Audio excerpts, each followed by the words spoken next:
Halo pemirsa Metro TV Lampung, kembali bersama saya Nana Hasan akan menemani Anda selama 30 menit ke depan untuk membahas tajuk dan berita apa saja yang publish juga hits di 4 platform Lampung Post Group. Saat ini saya sudah bersama dengan Abdul Ghafur, Kadip Pemberitaan Lampung Post. Tapi sebelum masuk untuk membahas tajuk kali ini, terlebih dahulu kita akan menyaksikan video editorial berikut ini.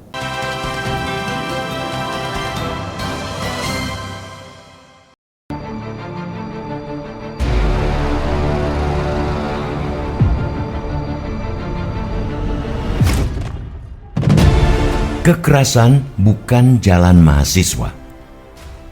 Publik tiba-tiba dikejutkan dengan berita bentrok yang terjadi di Kompleks Universitas Lampung atau UNILA pada Kamis 22 September malam.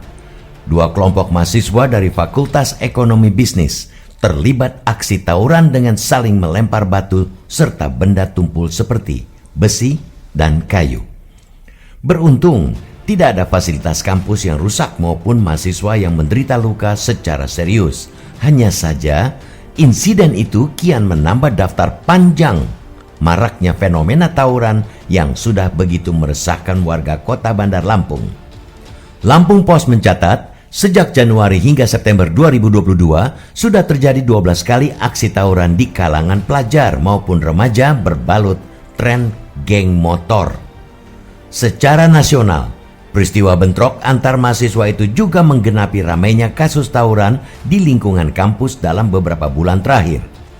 Bentrok serupa pernah terjadi di Universitas Hasanuddin, Makassar, Sulawesi Selatan pada Kamis 26 Mei 2022. Kemudian pada Juni 2022, tawuran antar mahasiswa meletus di Universitas Riau, tepatnya pada Sabtu 11 Juni 2022, dan di Universitas Patimura, Ambon pada Kamis 16 Juni 2022. Pada Sabtu 20 Agustus 2022, sekelompok mahasiswa di Universitas Ibnu Khaldun Bogor, Jawa Barat juga terlibat aksi tawuran di Rawamangun, Pulau Gadung, Jakarta Timur.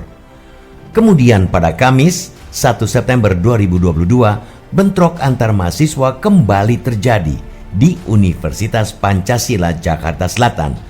Berikutnya pada Rabu 14 September 2022, aksi tawuran mahasiswa dari Fakultas Pertanian dan Fakultas Teknik pun pecah di Universitas Sumatera Utara atau USU.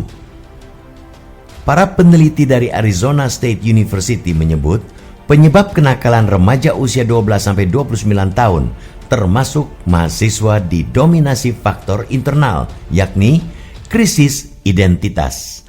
Remaja yang tidak bisa mempelajari dan membedakan tingkah laku yang dapat diterima dan tidak dapat diterima akan gampang terseret perilaku nakal teman sebaya yang kurang baik. Itu makanya tawuran kerap dilandasi tafsir keliru terhadap solidaritas maupun kesetiakawanan kelompok. Para peneliti juga menemukan kesimpulan bahwa makin tinggi tingkat pendidikan seseorang cenderung berkorelasi dengan pekerjaan berpendapatan lebih baik dan mencegah mereka terlibat kejahatan, terutama yang berkorelasi dengan kekerasan. Akan tetapi, masih ada faktor lain yang memengaruhi kecenderungan individu terlibat kejahatan, yakni faktor karakteristik budaya dan tingkat urbanisasi atau kepadatan penduduk di perkotaan.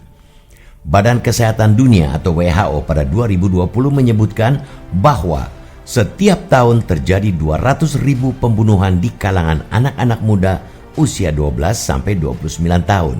Sebanyak 84% kasus tersebut melibatkan jenis kelamin laki-laki. WHO menyatakan kekerasan di antara anak muda telah menjadi isu kesehatan dunia. Di dalamnya juga termasuk perilaku kekerasan fisik, perundungan, kekerasan seksual, hingga pembunuhan. Aksi kekerasan mestinya sudah tidak layak terjadi di ranah perguruan tinggi. Pasalnya, menjadi seorang mahasiswa berarti sudah harus berpola pikir lebih dewasa. Salah satunya, berpikir kritis sebagai bagian dari pengembangan soft skill dalam memecahkan masalah, mengambil keputusan, dan menganalisis sebuah anggapan.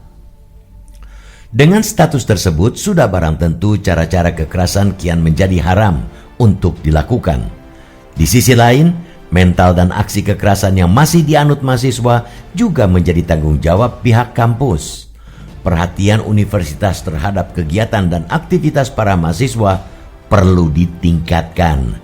Jumlah sebanyak 111 dosen di FEB Unila sudah lebih dari cukup untuk menjadi mitra hangat mahasiswa dalam memecahkan segala persoalan dengan tanpa kekerasan. Ketidaknyambungan emosi antara mahasiswa, dosen, dan kampus ini cukup dibuktikan dengan pernyataan-pernyataan yang langsung mengklaim tidak tahu menau dengan penyebab meletupnya aksi tawuran. Mental kekerasan tak boleh dibiarkan hidup dan menjalar di benak para agen perubahan. Kampus adalah rumah besar bagi para mahasiswa bermental kuat. Sementara Mahatma Gandhi bilang, kekerasan ialah senjata bagi mereka yang berjiwa lemah.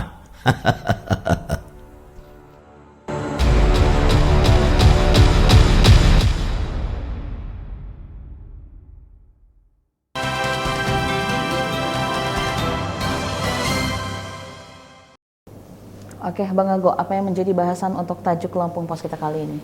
Iya, tajuk Lampung Pos kali ini itu kita mengangkat tema soal kekerasan ya, terutama di kalangan pelajar dan mahasiswa. Makanya kita mengambil tagline bahwa kekerasan itu bukan jalannya mahasiswa. Oke, karena memang baru beberapa waktu lalu di Fakultas Ekonomi yang ada di Universitas Lampung terjadi bentrokan antar mahasiswa. Seperti apa kronologisnya itu, Kak Ago? Ya itu terjadinya malam hari ya, malam hari dan sempat simpang siur siapa yang bertikai.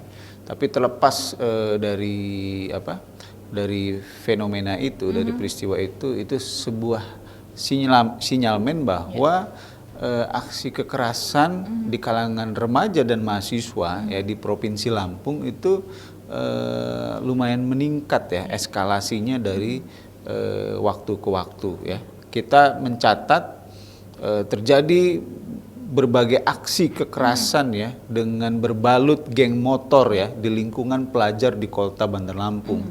Ya, dari Januari, Februari, Maret, April, Mei itu kalau dikumpulkan mungkin sudah ada 500-an orang siswa pelajar yang terlibat dengan aksi kekerasan ini. Dan di beberapa daerah di Indonesia juga di kalangan mahasiswa memang sudah ada tren. Dan cilakanya fenomena itu juga terjadi di Universitas Lampung dan ini sangat kita sesalkan. Iya, jadi memang bukan cuma di Lampung, bahkan Indonesia ini di kalangan usianya remaja lagi seperti itu. Iya. Kalau melihat fenomena ini, bagaimana dari kacamata atau penglihatan dari Bang Ago dan juga Lampung Pos sendiri? Ya jelas ini sebuah persoalan ya, persoalan yang amat sangat serius. Kenapa? Aksi kekerasan itu terjadi di lingkungan orang-orang terdidik ya, baik itu pelajar bahkan level pembelajar level mahasiswa. Nah ini menjadi sebuah PR ya, sekaligus tanda tanya besar. Ada apa dengan lingkungan pendidikan kita? Kenapa jalan kekerasan itu menjadi jalan yang mereka pilih dalam menghadapi masalah, menghadapi konflik, apalagi mahasiswa. Oke, berarti ini memang harus ada sesuatu yang dilakukan. Tapi tahan dulu Kak Ago, nanti kita akan lanjut membahas hal ini. Kita jeda sejenak. Pemirsa Metro TV Lampung, jangan kemana-mana karena kami akan kembali sesaat lagi. Tetaplah bersama kami.